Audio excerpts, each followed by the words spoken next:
exactly what you're going to say. The last thing Stellenbosch needs is another wine bar. There are more wine bars per square inch in Stellenbosch than anywhere else on the planet. But in this case, once you've explored it with me, I think you'll agree that it is a great addition to a town that has really become the wine bar capital of the wine drinking world. This is Le Chant. It forms part of the Otto family collection here in South Africa, along with Thaibosch and with Pink Valley. Le Chant, a more recent addition, and like all of the other estates, focusing very precisely on some specific wine. In this case, a white and a red with a very eye-catching label, and now a home in town as well as out on the estate. The wine bar itself, not just the wine, it's got a lovely little menu, it's got some very broad smiling employees, and it's got the chance to kick back and relax, whether it's a busy afternoon like this in Stellenbosch or early evening before you head out to dinner. It's just a really cool place to hang out and to try the wine of Le Chant, but also the wines of the other properties as well. Made by Pietri Venter, one of the most exciting young winemakers in Stellenbosch, and creating just some really fun wine in a really cool environment. So I'm going to head in and explore, try some wine and see what the menu has to offer. That's not what I'm doing on the show this week though. We'll also head out to Delheim, where there's a brand new Riesling in play that brings South Africa and Germany together for a great combination that speaks to both the history, the present and the future of one of South Africa's most iconic estates. Before we do that though, it is out to Elgin, the Wallace family. Not though Nikki and her husband Paul, who've been making great wine under Paul Wallace wines for some time, but instead their son Bobby, who after some time at Iona now has his Off the Record label, and Bobby Wallace's wines are doing magical things.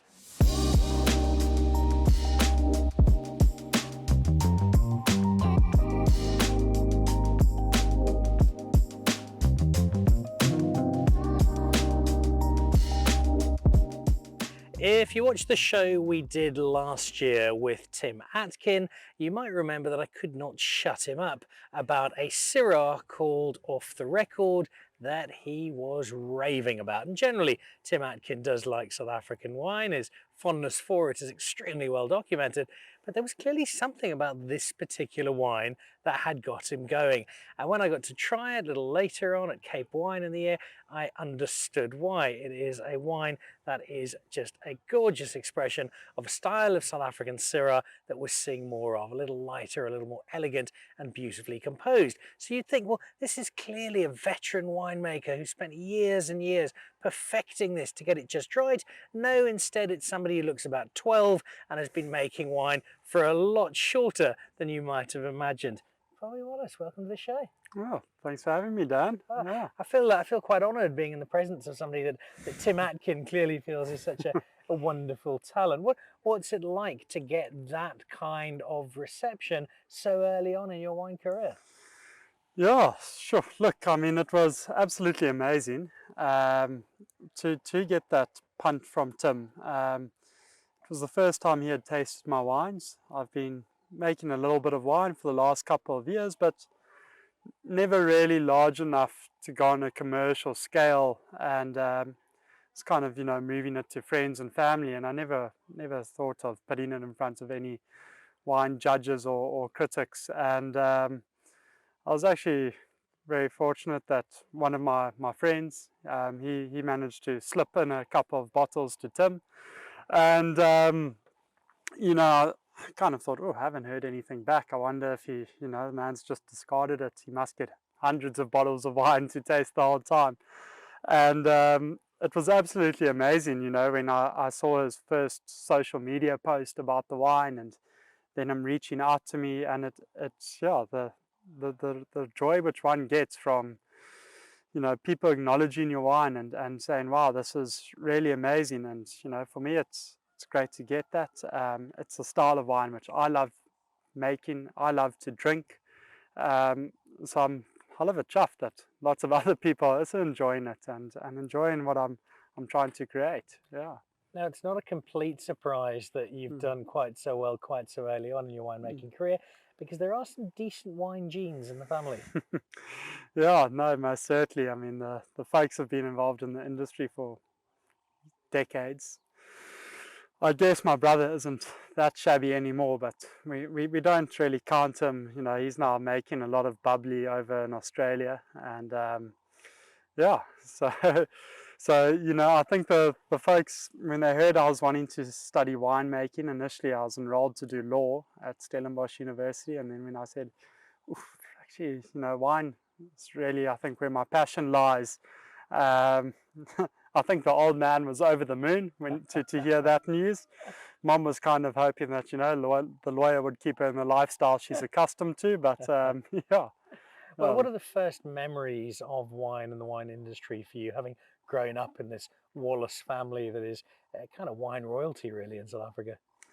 So I'd probably say, some of my first memories were when we moved out here to the Elgin Valley as a family. And the folks were involved with a company called Elgin Vintners and used to make wine in this little cellar, and really going on weekends and after school, going to top the wine and, ciphering out the barrels. Was probably a little bit of a cheeky little 9, 10-year-old when I was ciphering out barrels. But those are really, the first memories which I have. Is I used to love being around the barrels and playing on them, running on them, topping them, creating a mess. I'm sure creating a headache or so for the folks a couple of times in the cellar. But yeah, so I mean, it's been now, 20 years that as far back as I can remember being around wine and in the cellar, and my first real exposure to it. Your parents, for me, have always been a wonderful example of how to do wine right, because they don't just Mm, make terrific wine, but the way they present it, they mm, engage with it, they share it with people. Their passion is writ large over mm, everything that they do. And I presume that's probably as good a lesson as you would have mm, learned from them, not just the art of winemaking, but wine's place and how to mm. best present it. Yeah. I mean, I think that for me is what my draw to winemaking was. Yes, there's the winemaking side, which I absolutely love, the chemistry, the art, the philosophy, but it's also every day brings something different. You get to meet different people, interact with people from different parts of the world, from different backgrounds, and it's amazing. I think, that's what I love. It's how a glass of wine can bring people together at the end of the day. So definitely one of the big draws is, the exposure that you get to other people and the surroundings. You can travel the world through wine, which is amazing. You can also travel your local area through one, which is what you have done because you've been just up the road at Mm. Iona. You had a long stretch there. What did that do for your wine education, bringing you to where you are today? Yeah, I mean, Iona was a unbelievable learning experience for me, and I must say I owe Vanna, the head winemaker there, a hell of a lot. He was an unbelievable mentor and unbelievable friend. Um, I was extremely fortunate. It was pretty much my first job straight out of university. I did a quick little internship at Creation, and then off I went to Iona after the last day of grapes at Creation. Started at Iona, still managed to get a bit of the 2017 harvest in there, and they entrusted me with a lot of responsibility, which I must thank them for. I think that's really the way which one learns. You got to take that responsibility on and try it for yourself, rather than just kind of sitting back and waiting for instructions from someone else. And being at our owners was great because people don't really know, but they've actually got 3 properties within the Elgin Valley, and some of it falls under their owner label. That's the main farm. Then they've got another farm called Langrich, which is where the Sophie to Blanche and Mr. P range comes from. And they've got a third farm, which is Rosie Gunn's farm, which is the home of Solace and One Man Band. And all 3 of the farms are, one can say, completely different. They're in the same region, but climatic wise, very, very different properties. The way we farm them, very, very different. So it gave me a lot of exposure to working with different styles of grapes and different varietals, all whilst being in one area. Which brings you through all of that Mm. experience, all the fun you've clearly had, because there's a smile on your face Yeah. as you relive all of these memories, to where you are today, and almost a sense of destiny. Yeah, I mean, it was, off the record, all kind of started off, thanks to our owner, off the record. It was a little sideline project, which my brother and I kind of started back in 2018, whilst I was been exposed to all the farms of Elgin. We came across Chenin Blanc and thought, oh, this is unbelievable. A little bit of Chenin and Elgin.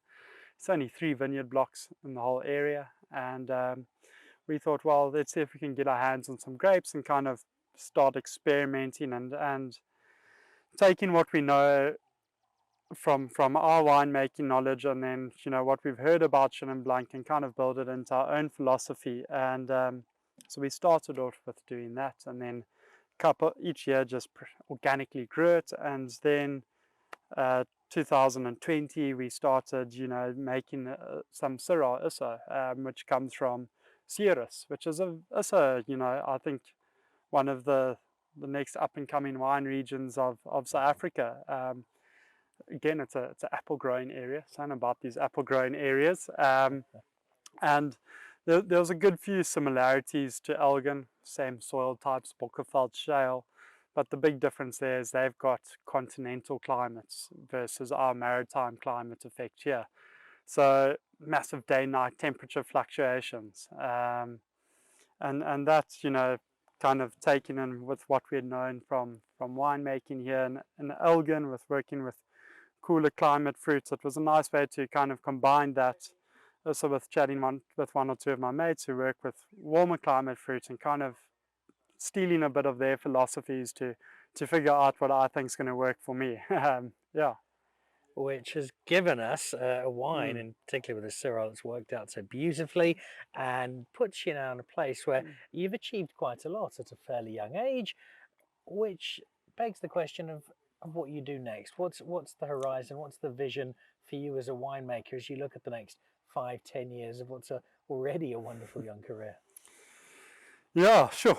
It's a question which I ponder, almost every night before I go to sleep. I did make the call to kind of leave my day job to spend more time and focus more energy on this.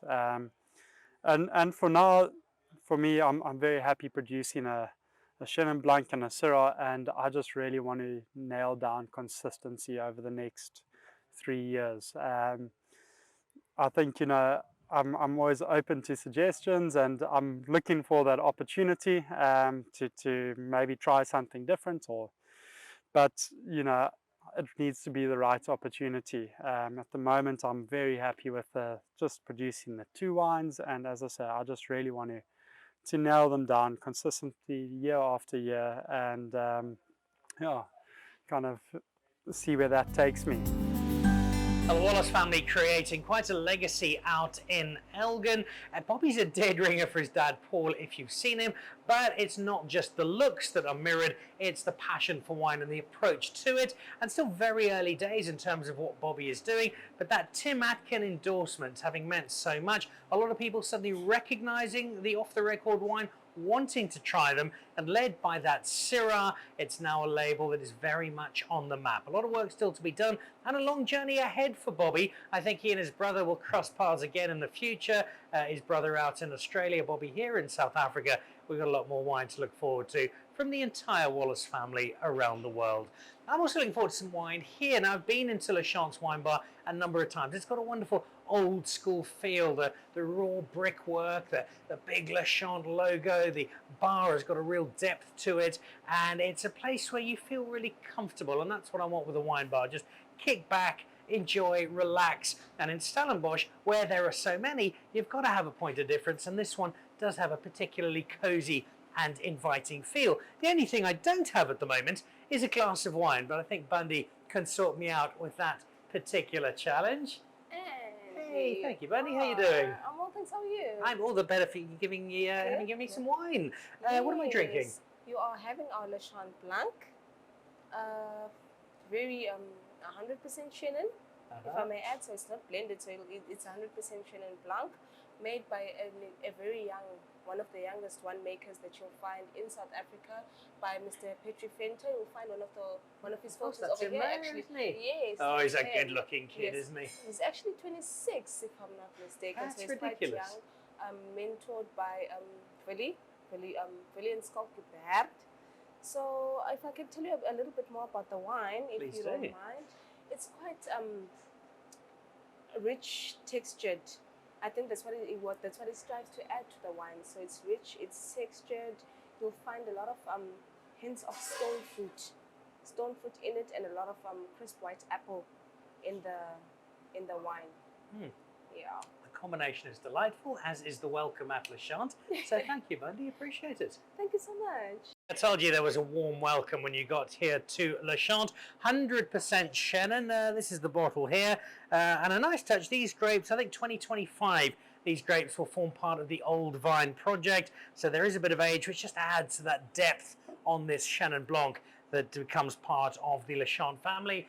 You saw there's a Pietri right behind me, in fact, looking over my shoulder. Keeping an eye on me is Lorraine Otto from the Otto family in France. And their investment in South Africa, while fairly recent, has been considerable. And the enthusiasm with which they have leapt into the South African wine scene has been wonderful to watch. And they've added to that project with a rather nice book, but I'm going to tell you a little bit about that at the end of the show. Where we head to now is not too far down the road, and one of South Africa's estates that is rich with heritage. One of the first members of the three founding Stellenbosch wineries. That was back in 1971. The estate is Delheim, and the team at Delheim, Roelof Lotreet, is doing wonders as the cellar master, and he had to get bumped up to be cellar master because he had a young winemaker called Ntebo, who, when she arrived, told him one day she was taking his job. Well, she did. They now form a great team.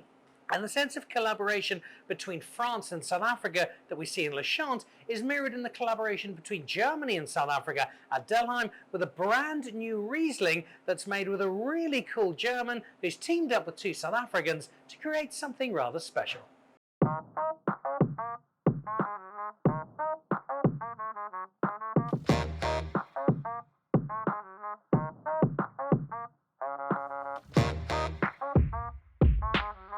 Amongst the many joys of visiting South African wine estates, particularly those that have a bit of heritage, they've got a bit of time on their side, is discovering rooms like this. This is the first time I've been in here, mainly because I've never been allowed in here before. It's a top secret, high security space that is home to some of the vintage wines of Delheim, but more importantly, it's got a wonderful sense of history. This reflects so much of what has come before up until the present here at Delheim, which makes it a great room to hang out with, drink a brand new wine, and meet the guys who are currently charged with ensuring that this wonderful Delheim tradition continues. Well, lovely to have you here, and thank you for allowing me into your secret wine club here at the estate. And when I look at this, Roelof, you've been here for so long now to get an understanding of the history of the estate. When you see this room, does it still give you goosebumps as you think about how much has come before in building up this Delheim name? Oh yeah, definitely. And I think the other side is it's very exciting to know that wines we made are now going to be stacked here. In 20, 30 years time, people are going to sit here and they're going to be like, oh, let's take out a 2020 or something. So yeah, no, it's exciting. It's a lot of history, and geez, if you just look around, you see these vintages and bottles and how things have progressed and what stayed the same, sort of. So yeah, I think it's a great little place to do a little interview. What about for you, when you first got here, you doubtless knew the Delheim brand. I'm sure you had some of their wine before, but just getting to become part of the family and getting an understanding of how much history there is here. It's overwhelming, really, once you get to actually be in here and know who came before you and who's, well, I'm coming after now. So it's just an exciting aspect. And I knew Delheim, like as students, we all came here for tastings and all of that, but we never delved too much into the history and what exactly Delheim means for the South African wine industry. And now to be a part of that, it's just excitement always. And it's reflected not just in the bottles, but also there's a secret door here, which you pointed out to me earlier on. It's got quite a cool story on the history. Yeah, it's just above me, tiny little door, and this room is actually beneath the owner's house. And obviously wood floors, basement, So they decided, no, one day they're just going to venture in to see how deep this tunnel goes, and they found a basket with bottles in. They didn't know it was wine, it could have been beer, because a lot of the bottles were beer bottles. And after doing the examinations, what have you, they found that this is wine that was bottled. It was a fortified muscat during the war, where bottles weren't readily available. So whatever they had, if they had beer bottles, they would just fill it up, and then they hid that away. So that was actually a very exciting find, something from 1942, 43, 44. And it was, we had another wine, Iconoclast, that we launched 2 or 3 years ago to commemorate Sputz, and we decided we were going to open one just to taste, and wow, what a wine. What a wine. Normally with older wines, it's a hit and miss, but this was just world class. It's a lovely wine fairy tale. We get these sorts of stories from time to time. And on the plus side, it's exciting and it's cool and it's wonderful. But the other side of it, perhaps not there, because it does remind you how much has come before and how much as a result sits on your shoulders as winemaker to ensure this tradition continues. Exactly. So, like when you hear stories like that, you actually not pressured, but you encouraged to sort of create your own.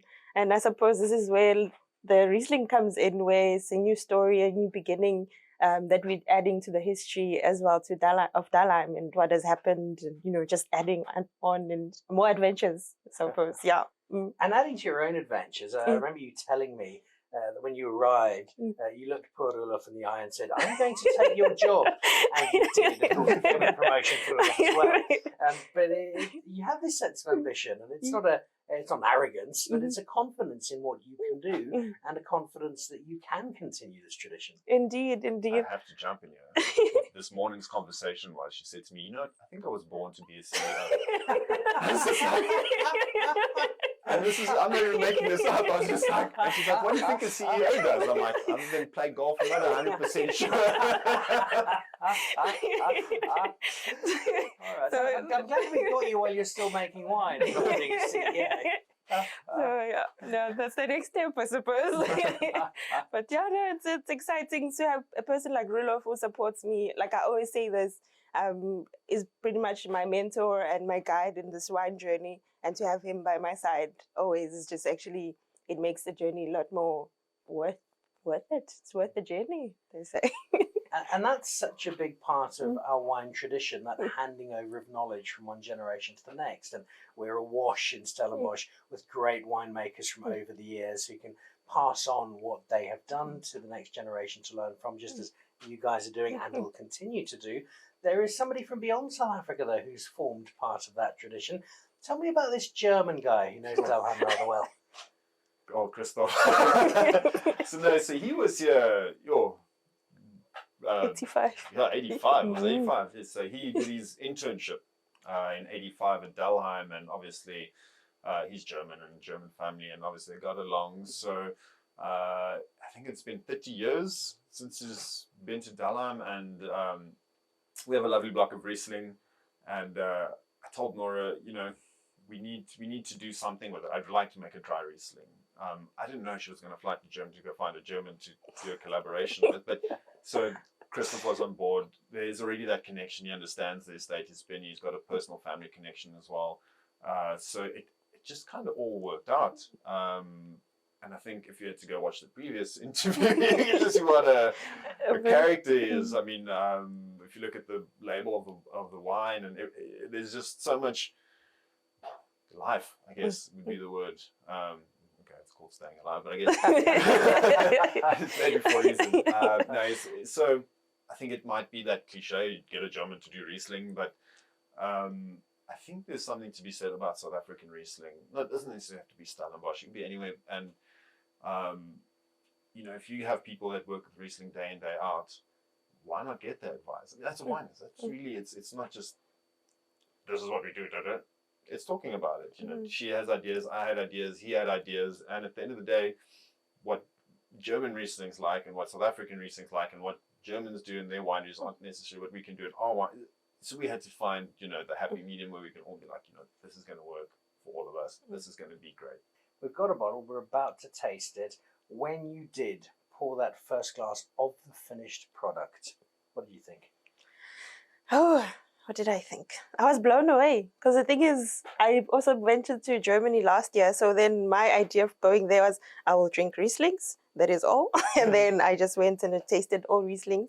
So in my mind, I was like, okay, is ours that good enough? Is it going to be, you know, match up to the standard? And then when we tasted the first sip, and I was like, wow, okay, we actually did outdo ourselves. We made an exceptional wine, like very delicious fruits. It doesn't fall exactly in the category that it's a German Riesling, but it doesn't fall in the category of the New World Riesling. And we created something new and different. And that was quite exciting. I was like, yes, let's carry on forward. Well, Roland, if I can ask you to pour this Sure. while I ask an incredible question. There's a group called the Bee Gees who made music about 300 years before you were alive.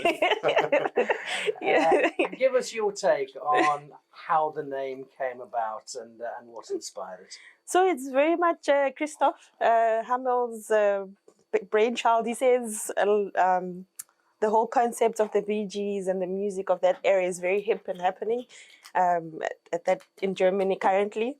And then the name just came to him because he's very much into like name brands for wines, and then his wines do really well because of the names and whatnot. So when the Staying Alive came to him, he was like, oh my gosh, this is the name. It's coming, it did make sense. But then for us, it has a different meaning in that it's more, the wine came about in the time of the COVID, and then two families coming together, and then symbolizes the collaboration and everyone staying alive through that whole time. So then it's just to carry on that for us. And it's supposed the Bee Gees is there in the background, but staying alive. I've got a voice that will vibrate windows, so I can't really You mean drums.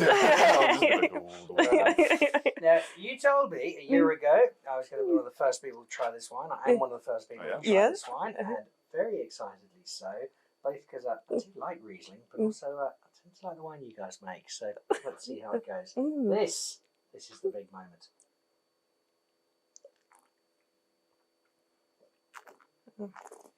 The last couple of Rieslings I've had have been ever so slightly off dry. I don't mind those at all, especially with food. But this is so crisp and so precise, and it's an interpretation of Riesling that we haven't seen a huge amount of in South Africa. And it reminds me of one or two of the drier styles I've had in Germany, but not so overwhelmingly so. I think you might have filled the bottle with something from Germany. You've come together. This is what you set out to do, and this is what you've made. This is Germany and South Africa dancing together in flares to some 70s disco in a glass of wine. It's still a very young wine. It is extremely dry. I want to see where it gets to the next year or two, because I think a little bit more bottle age is just going to bring a touch more out of it. But I'm also interested to see where you go, and I believe you might have a sneak peek of the next vintage for me. Yeah, no, this is, so we did our first experiment section of it, the stabulation part, where we keep it for about 2-3 weeks in a tank and about 2 degrees, and then we leave it in there. And then now we just put it into eggs to actually start the fermentation process. That's 2 weeks later from the harvest date. So now you're just going to see the next vintage as it begins, really. Can I taste some? Yes, we can try it. Let us try. It's funny, we say it's the juice, but technically it is fermenting.